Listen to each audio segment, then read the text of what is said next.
창세기 22장 14절에서 18절 말씀을 한 목소리로 함께 하나님의 말씀을 봉독하겠습니다. 아브라함이 그 땅 이름을 여호와 이레라 하였으므로 오늘날까지 사람들이 이르기를 여호와의 산에서 준비되리라 하더라.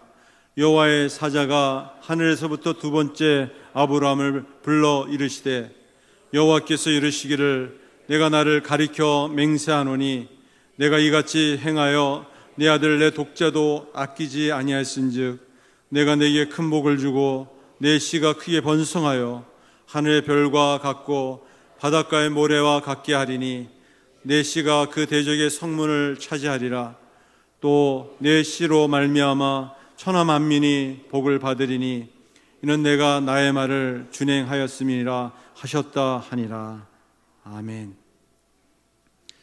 봉독하여 드린 말씀을 중심으로 약속의 상속자가 받은 축복이란 말씀으로 주의 말씀을 전하겠습니다. 저희가 이 다섯 손가락 엄지라고 얘기합니다. 또 검지라고 얘기합니다. 또 중지라고 얘기하죠. 그리고 약지, 새끼손가락 이렇게 우리가 명칭을 부르고 있습니다. 왜 새끼손가락을 가지고 사람들은 약속을 할까요? 엄지손가락으로도 할 수 있고 또 검지나 중지나 약지로도 할 수 있는데 왜 새끼손가락으로 할까요? 좀 의문이 있지 않습니까? 제가 여러분들의 그 의문을 풀어드리기 위해서 한번 알아봤습니다.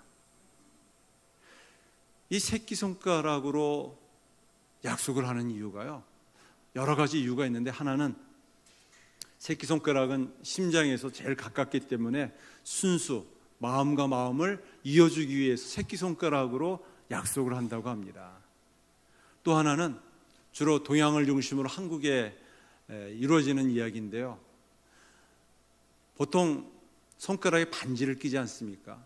이 반지는 약속의 징표거든요. 그래서 보통 손가락에 반지를 낄 때 검지에 낄 때는 그 의미가 무엇이냐면 저는 아직 미혼입니다, 결혼 배우자가 없습니다 할 때 주로 이 검지에 낀대요. 또 이 중지에 낄 때는 저는 결혼 배우자가 있습니다, 그렇지만 결혼하지 않았습니다, 애인이 있거나 약혼녀가 있거나 그 정혼한 사람이 있습니다 라는 것이고요. 약지에 반지를 끼워줍니다. 이유는 무엇이냐? 이제는 결혼했습니다 라는 것을 보여주고 있어요. 그리고 이 새끼손가락은 주로 한국 사람들은 동양에서는 서로 약속을 상징할 때 이 새끼손가락에 반지를 끼워준다고 합니다. 혹이라도 주례자가 이 약지에 결혼 반지를 끼워줘야 되는데 검지에 끼워주면 큰일 납니다.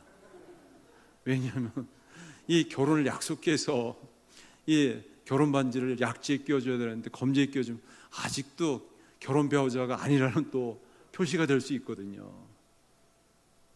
또 다른 이유는 주로 서양에서 중세기 때 내려오는 이야기인데 주로 이 새끼 손가락으로 걸고 약속하는 이유는 주로 영혼이 이 새끼 손가락을 통해서 나타난대요. 그래서 주로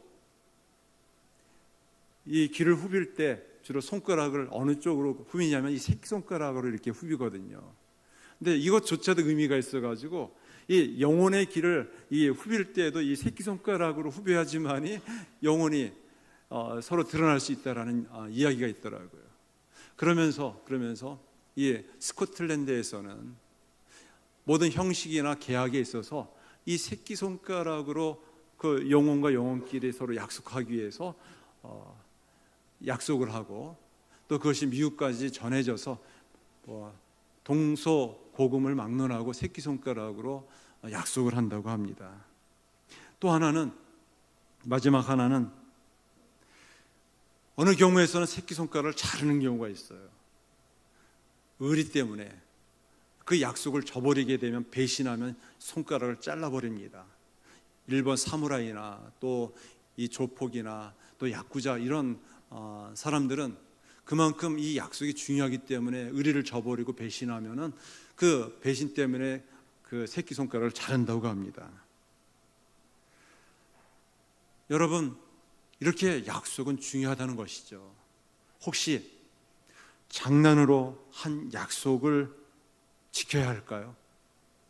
여러분 어떻습니까? 무심코 그냥 아무 생각 없이 약속한 경우 더러 있잖아요. 지켜야 할까요? 말아야 할까요? 네, 지켜야 합니다. 이유는 신의와 도리를 지켜야 하기 때문에 그렇습니다. 아무리 장난이라도 할지라도 약속을 했다면 신의 때문에, 도리 때문에 지켜야 됩니다. 그러지 않으면 신의를 저버리고 도리를 잃어버릴 수가 있어요. 성경은 어떤 책이냐? 바로 약속의 책입니다. 이 약속을 가리켜서 언약이라고 말하고 있습니다. 또 나라와 나라끼리 법적인 구속력을 갖는 것을 조약이라고 얘기하고요. 또 어떤 상대방이 서로 어떤 결심과 결정을 내리고 형식에 의해서 이루어지는 것을 계약이라고 얘기합니다. 더 나아가서 확고하게 그것을 지키겠다는 것을 서약이라고 말할 수 있습니다. 성경은 약속의 책이에요. 무엇을 약속했는가? 타락한 죄인들을 구원하시고자 하시는 하나님의 약속으로 이루어져 있습니다. 그래서 구약을 바로 하나님의 약속을 다루고 있고요. 신약은 그 약속이 어떻게 성취되었는지를 다루고 있습니다. 그래서 한마디로 가리켜서 하나님께서 우리 인간을 사랑하신 이 사랑의 언약, 약속을 기록하고 있어요. 그 약속을 어떻게 하나님께서는 지킬까요? 사람들처럼 새끼손가락을 서로 걸고서 우리 약속합시다 이렇게 할까요? 하나님께서 우리 인간을 약속했을 때는 피로 약속을 했습니다. 그래서 구약에서는 사람의 피를 흘릴 수가 없었기 때문에 짐승의 피를 흘려서 하나님께서는 약속했어요. 왜냐하면 이 피는 생명을 이야기하기 때문에 이 생명을 걸고 그 약속을 잘 지켜야 한다는 것입니다. 그래서 약속은 무엇보다 권리도 중요하지만 순종을 요구하고 있습니다. 하나님께서 이 성경을 통해서 우리에게 약속하여 주셨을 때는 그 약속은 하나님의 영원한 약속이에요. 또 그 약속을 통해서 이루시고자 하시는 축복이 있기 때문에 우리에게 일방적으로 약속해 주었습니다. 약속의 한 사람, 바로 아브라함이 있었습니다. 그는 약속을 따라서 믿음으로 산 사람이었어요. 믿음, 그것이 무엇을 말할까요? 단지 입술로만의 고백이 아니라 실천적인 삶에 순종이 있었습니다. 아브라함이 이 약속의 시험을 받았어요. 그래서 그 시험은 무엇이었는가? 자신의 아들을 하나님께 바치라, 죽이라, 번제물로 드리라 라는 명령을 받았습니다. 하나님께서 그를 약속을 잘 지키는가 시험하셨어요. 얼마나 하나님을 사랑하는가 시험하셨습니다. 하나님께서 아브라함의 중심을 알기 위해서가 아닙니다. 이미 하나님께서 아브라함의 중심을 아셨어요. 그를 시험한 것은 더 큰 축복을 그에게 주기 위해서입니다. 하나님께서 원하셨던 것은 이삭의 목숨이 아니었어요. 이삭의 번제물이 아니었습니다. 아브라함의 온전한 순종을 원하셨습니다. 아브라함이 그 시험을 통과했어요. 그래서 하나님께서 그 약속의 상속자가 받을 축복이 무엇인지를 오늘 본문을 통해서 말씀하고 있습니다. 14절 말씀입니다. 우리 한번 같이 한 목소리 한번 읽어보겠습니다. 아브라함이 그 땅 이름을 여호와 이레라 하였으므로 오늘날까지 사람들이 이르기를 여호와의 산에서 준비되리라 하더라. 먼저는 약속의 상속자에게 주신 축복이 무엇인가? 바로 여호와 이레의 축복입니다. 여호와 이레, 하나님께서 산에서 준비하신다라는 말씀입니다. 여호와 이레라고 할 때 준비라는 우리가 의미를 갖고 있지만 원래 원어적 의미는 준비가 아니라 아신다, 보신다라는 의미가 있습니다. 하나님은 보신 하나님, 아신 하나님이기 때문에 미리 아셔서, 미리 보셔서 있어야 할 것들을 예비하시고 준비하시는 하나님이십니다. 하나님께서는 아브라함의 믿음을 보셨습니다. 그리고 순종하는 믿음을 보셨어요. 그리고 그 아들을 번제단에 번제물로 바치는 것을 보셨습니다. 그리고 이를 위해서 준비하셨는데 무엇을 준비하셨는가? 숯불에서 순양이 뿔에 갇혀 있는 것을 미리 예비하시고 그 순양을 예비하셨습니다. 자신의 아들을 대신해서, 이삭을 대신해서 대신 하나님 앞에 번제단에 바칠 번제물을 예비해 두셨어요. 이처럼 하나님은 준비하신 하나님, 미리 하시는 여호와 이레의 하나님이십니다. 또 이 말씀은 궁극적으로 하나님이 이삭을 번제물로 바친 곳이 모리아산이었습니다. 그곳에 하나님이 산에서 준비하리라고 말씀하고 있습니다. 그곳이 바로 하나님을 예배하는 예배 처소, 바로 성전이 되어질 것을 암시하고 있는 것이에요. 솔로몬은 하나님 앞에 성전을 짓게 되었는데 그 성전에 지어진 곳이 어디였는가? 예루살렘 모리아산, 아브라함이 이삭을 제물로 바친 그곳이 바로 솔로몬 성전이 세워진 곳이었습니다. 이 사건은 역사 속에서 일어날 보다 더 위대한 하나님의 예언의 그림자입니다. 그것은 무엇이냐? 하나님께서 우리 인류에게 가장 좋은 선물, 최고의 귀한 것을 주시겠다라는 약속입니다. 그것이 무엇일까요? 바로 우리 죄를 위해서 우리를 구원하시고자 하시는 하나님의 아들 예수님을 보내어 주시겠다. 우리를 대신해서 죄값을 가지고 죽어야 될 마땅한 죄인들을 구원하시고자 친히 어린 양이 되셔서 대속 제물을 보내어 주시겠다고 하시는 하나님의 예언의 말씀입니다.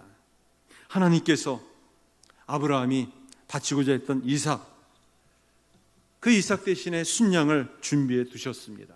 그것은 아브라함을 위해서뿐 아니라 궁극적으로 죄 가운데 빠져있는 인류를 구원하시고자 하시는 하나님의 약속, 그 약속의 내용입니다.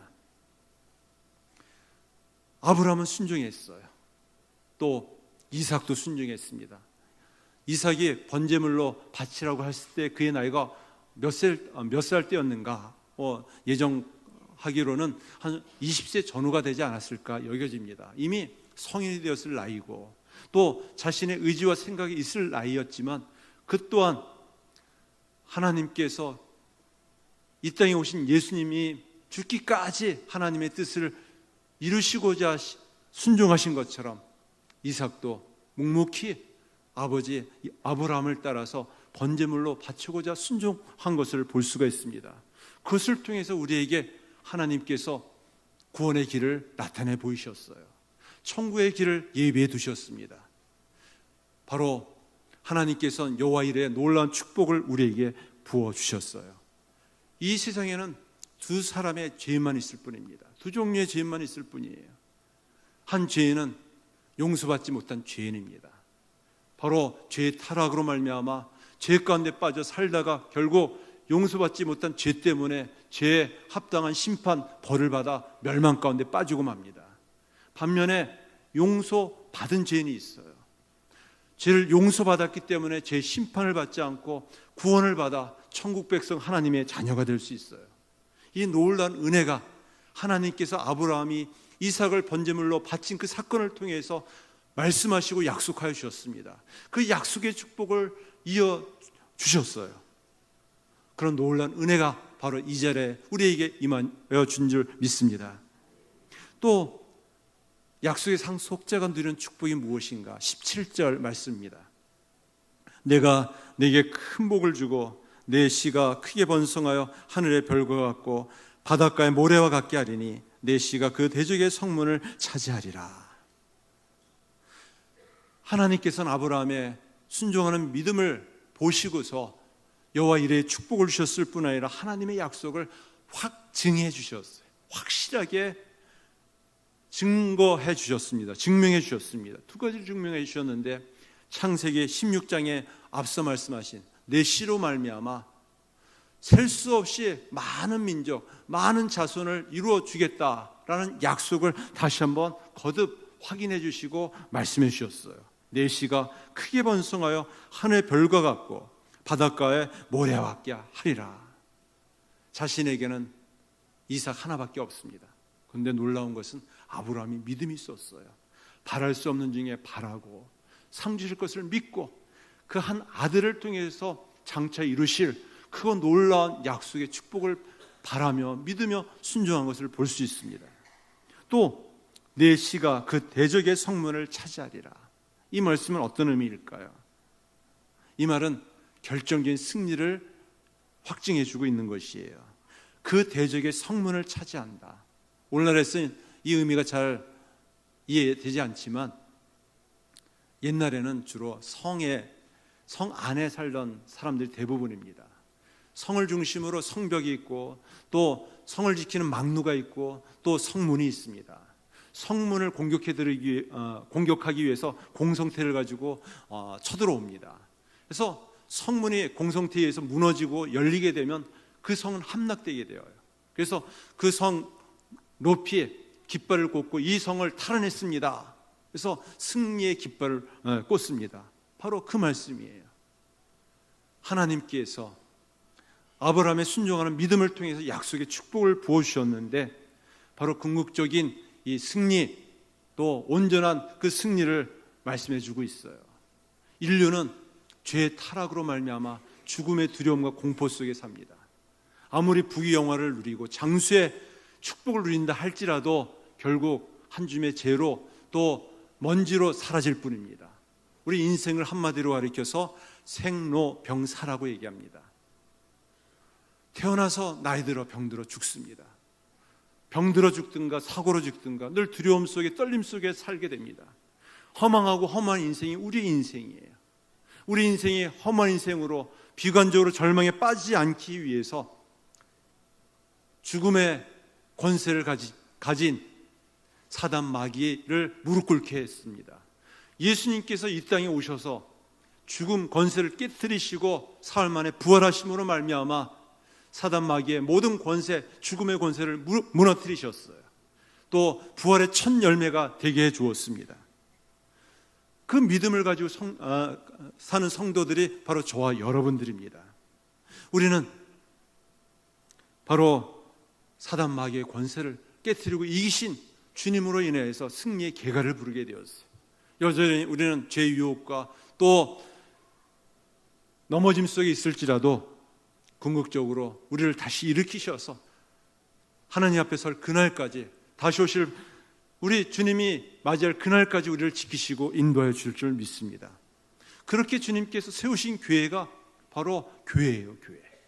주님이 부활 승천하신 이후에 약속한 성령이 임하셔서 성령께서 친히 주관하시는 교회, 머리가 되시고 주인이 되시는 이 곳이 바로 교회입니다. 그래서 교회를 통해서 우리는 구원의 놀라운 빛을 보게 하시고 또 능력을 알게 하시고 또 천국 가는 길을 나타내 보이십니다. 그 은혜를 누리고 또 복을 누리고 사는 삶이 성도의 삶이에요. 우리가 병들 수 있어요.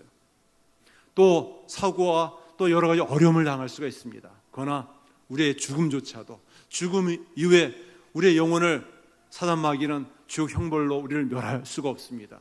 우리를 구원해 주셔서 저 영원한 천국에서 영생 복락을 누리게 하여 주십니다. 그 믿음 가지고 그 은혜 가지고 사는 삶이 성도의 삶이에요. 그것을 누리며 사는 것이에요. 그것을 또 감사하며 기뻐하며 사는 것이 성도의 삶이 됩니다. 이런 은혜가 이런 축복이 우리 모두에게 임하기를 간절히 축원합니다. 또 약속의 상속자가 누리는 그런 축복이 무엇인가? 18절 말씀입니다. 우리 한번 같이 읽어보겠습니다. 또 내 씨로 말미암아 천하 만민이 복을 받으리니 이는 내가 나의 말을 준행하였음이니라 하셨다니라. 천하 만민이 복을 받게 하겠다라고 말씀하고 있어요. 천하 만민. 이 말씀은 실제적으로 역사적으로 이루어졌어요. 그래서 이삭과 야곱을 통해서 또 한 민족을 세우시고 그 민족을 통해서 이 땅에 하나님의 아들 예수님을 보내어 주셔서 천하 만민이 구원을 받게 해 주었습니다. 복을 받게 해 주었어요. 원수 되었던 자들이, 죄인 되었던 자들이 하나님과 화목하게 되었고 화해하게 되었어요. 이런 놀라운 영적인 축복을 이 땅 가운데 받아 누리게 되었어요. 그 이유는 무엇이었는가? 이는 내가 나의 말을 준행하였기 때문이다. 아브라함의 이 순종하는 믿음을 통해서 하나님의 약속의 축복이 이어지게 되었다는 말씀이에요. 하나님은 우리를 사랑하셨습니다. 우리를 멸망치 않게 하시려고 무엇을 예비해 두셨는가? 천국을 예비해 두시고 제3의 은총과 구원을 우리에게 허락해 주었습니다. 하나님께서는 천국 가는 그날까지 우리를 지켜주세요. 어떻게 지켜주시는가? 우리와 함께 하시는 하나님 임마누엘이 되어주십니다. 또 임마누엘의 하나님께서는 모든 길을 예비하시고 준비하시는 하나님이 되어주십니다. 여호와 이레의 하나님이 되어주세요. 어렵고 힘들 때마다 주님을 의지하는 자에게 승리가 되게 해주십니다. 여호와 니시가 되게 해주십니다. 또 하나님은 우리의 도움이 되어주시고 의지가 되어주시는 분이십니다. 에벤 에셀의 하나님이 되어주십니다. 어떻게 우리가 천국에 갈 수 있는가? 바로 하나님이 보내신 예수님을 믿는 자만이 천국에 갈 수가 있어요. 천국의 길을 예비해 두셨고 그 길을 가게 하여 주셨습니다. 감리교를 세운 존 웨슬레 목사님이 하루는 꿈을 꾸게 되었어요. 꿈속에서 천국 문에 서 있는 베드로를 만났습니다. 베드로가 웨슬레에게 질문합니다. 이 천국에 감리교인이 얼마나 많겠는가? 그래서 요한 웨슬레가 한번 천국에서 감리교인이 얼마나 많은지 한번 눈 씻고 보게 되었는데 한 명도 볼 수가 없었어요. 내가 잘못된 신앙을 전했나 보다. 그렇게 자책하고 있었습니다. 그러면은 종교개혁자인 존 칼빈이 세운 이 장로교인이 얼마나 되는가? 한번 장로교인이 얼마나 있는지 한번 눈 씻고 한번 보았어요. 장로교인이 아무도 없는 것이에요. 깜짝 놀랐어요. 종교개혁 존 칼빈도 실패했나 보다. 또 그렇게 후회하게 되었어요. 그러면 구카톨릭 신자들이 얼마나 많이 있는가 천국에 한번 둘러보게 되었어요. 천주교인들도 아무도 없는 것이에요. 그래서 다시 한번 베드로에게 물어보았어요. 이 천국에는 누가 들어갑니까? 물어보았을 때 베드로가 대답하는 것이에요. 천국은 예수 그리스도를 참으로 나의 구주로 영접하고 믿고 따르는 자만이 들어갈 수 있다라고 대답했습니다. 네, 그렇습니다. 장로교인만 천국에 들어가지 않습니다. 감리교인만 천국에 들어가지 않습니다. 모두가 들어갈 수 있어요. 그 모두는 누구이냐? 예수 그리스도를 주님으로 고백하고 믿고 따르는 자가 들어갈 수 있어요. 우리는 하나님께서 주시고자 하시는 이 복을 받아 누려야만 합니다. 그 복은 하늘 신령한 복이에요. 또 만복의 근원 되신 하나님께서는 우리에게 이 신령한 복을 찾고 구하는 자에게 땅에 기름진 복도 함께하여 주십니다. 그래서 여호와 이레 하나님께서 예비하시고 준비하셔요.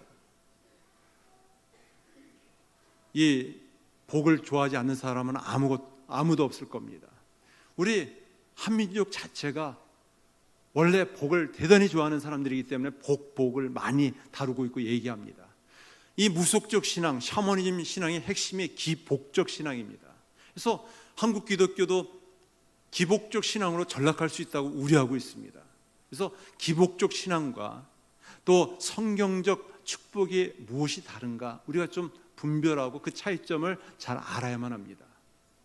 기복적 신앙과 또 성경의 축복을 받는 축복적 신앙은 어떻게 다른가? 어느 목사님의 그런 칼럼을 보니까 그렇구나 좀 인정하게 됐고 공감하게 되었습니다. 세 가지로 얘기하더라고요. 하나는 복의 선교성이다. 구약에서 복을 받는 것은 하나님의 살아계심을 드러내고 전하는 것이었다. 신약적 복은 예수 그리스도의 복음 사역을 섬기기 위해서 허락하시고 주신 수단이었다. 이처럼 복은 자기의 영광을 취한 것이 아니라 주님을 더 드러내기 위한 것이고 복음 전파와 하나님의 사명을 감당하기 위해서 선교적 사명으로 주신 것이다. 이것을 알아야 된다는 것이에요. 또 두 번째는 복의 통로성입니다. 기복은 자기 성을 쌓고 타인과의 접촉을 막을 뿐 아니라 모든 관계를 무너뜨립니다. 왜냐하면 나만 잘 먹고 잘 살아야 되기 때문에 남들은 어떻든지 상관이 없습니다. 그래서 무너뜨리고 이기고 또 불행하게 하더라도 나만 잘 살면 된다는 것이 기복적인 모습입니다. 그래서 자기 욕심, 자기 야망을 쟁취하려고 애를 쓰는 모습이에요. 그러나 참된 성령적인 복은 무엇인가?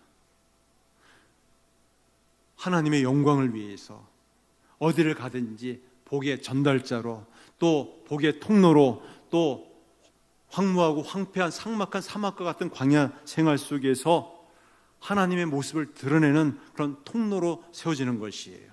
아브라함이 가는 곳마다 늘 복의 통로가 되었습니다. 요셉이 이삭이 샘을 파는 곳마다 하나님께서 함께해 주셔서 복의 근원이 되게 해주셨어요. 또 요셉이 보디발 집에 있을 때 요셉으로 인해서 보디발 장군의 집안이 창대했습니다. 뿐만 아니라 이스라엘 백성이 애굽에 있을 때 애굽 땅이 번창했습니다.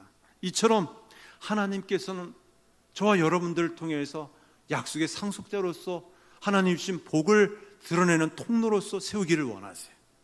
이를 위해서 우리에게 물질을 허락하시는 것이고, 건강을 허락하시는 것이고, 또 여러 가지 삶의 능력을 허락해 주시는 것입니다. 또 셋째로는 무엇이냐? 복의 섬김성입니다. 성령의 복은 혼자 부귀 영화를 누리게 하기 위해서, 잘 먹고 잘 살기 위해서 주어지는 것이 아닙니다. 그것은 자신보다 못한 사람을 돌보고 사랑하기 위해서 섬기게 하는 것이에요. 또 주님의 그 복음을 확장하기 위해서, 믿음의 지형을 넓히기 위해서 우리에게 허락하신 씨앗과 같습니다. 이 씨앗은 뿌려야 되고 썩어져야지만이 열매를 맺을 수가 있는 것입니다. 큰 복을 받을 수 있는 것이에요. 앞서간 믿음의 선진들이 그런 하나님의 축복을, 약속의 축복을 받고 누리면서 하나님의 미랄처럼 씨앗을 뿌리며 살았습니다. 우리가 흠모하고 또 바라보는 우리 예수님께서도 이 땅에 오셔서 천하 만민이 구원을 받기 위해서 하나님의 미랄로서 땅이 썩어짐으로 말미암아 영혼을 구원하시고 이후로 천하 만민이 복을 받게 하여 주셨습니다. 우리는 이 죄악된 욕망으로 어떻게 하면 부귀와 영화를 누릴까 살아가지만 죄의 욕망의 포로가 될 때가 많이 있습니다. 진정한 성경적인 축복을 받아 누리는 주의 백성들이 되기를 간절히 축원합니다. 그래서 복음을 전파하고 믿음의 지경을 넓히고 하나님의 영광과 오가는 모든 시대 가운데 천하 만민의 복을 받을 수 있는 통로로서 세워지기를 간절히 축원합니다. 하나님께서 주의 교회를 세우셨어요. 마을과 동네마다 주의 교회를 세우시고 주의 교회가 50년 동안 이 귀한 사명을 감당했습니다. 교회가 교회다움을 잃지 않고 교회의 능력의 비결이 무엇일까요? 가장 큰 자원이 무엇일까요? 높은 종탑 건물일까요? 또 넓은 땅덩어리일까요? 수없이 몰려오는 또 성도들일까요? 그것은 목적이 아니라 수단입니다. 교회는 건물보다 또 성도의 수보다 더 높아지는, 세상보다 더 높아지는 교회 종탑보다 더 중요한 것이 무엇이냐? 바로 예수님이십니다. 바로 교회의 중심은 예수님이셔야 돼요. 예수님을 주님으로 고백하는 자들이, 주의 종들이 모여서 주님의 모습을 드러내고 하나님의 능력을 나타내고 하나님의 지혜와 하나님의 비밀인 예수 그리스도를 증거하는 것이 바로 교회이어야만 합니다. 우리 교회가 교회 다움을 잃지 않고 성도가 성도 다움을 가지고 시대를 열어가고 변화와 비전으로 비상하는 교회, 또 도약하는 교회가 되기 위해서는 어떻게 해야 할까요? 약속의 상속자로서 하나님이 주신 이 복을 확신하고 오가는 모든 시대 가운데 천하 만민이 복을 받을 수 있도록 주의 사명을 감당하는 주의 백성들이 되어야 할 줄 믿습니다. 이 귀한 복을 받아 누릴 뿐 아니라 아름답게 드려지고 쓰임받는 주의 백성들이 되어지기를 다시 한번 간절히 축원합니다. 기도하겠습니다. 하나님 아버지 감사합니다. 아브라함이 믿음으로 순종하여 그 모든 시험을 통과하여 약속의 축복을 당대 받아 누렸을 뿐 아니라 약속의 상속자로 또 이삭을 통해 이 땅에 예수님을 보내주시고 또한 천하 만민이 약속의 축복을 받을 수 있게 해주셨사오니 주여 그 복을 받은 자로서 또 천하 만민을 구원하기 위하여 하나님의 도구로 통로로 세워지게 해주셔서 이 땅 가운데 믿음의 지경을 넓혀가게 하시고 또 하나님의 영광을 드러내는 죄 백성 되게 하여 주시옵소서. 예수님의 이름으로 기도드립니다. 아멘.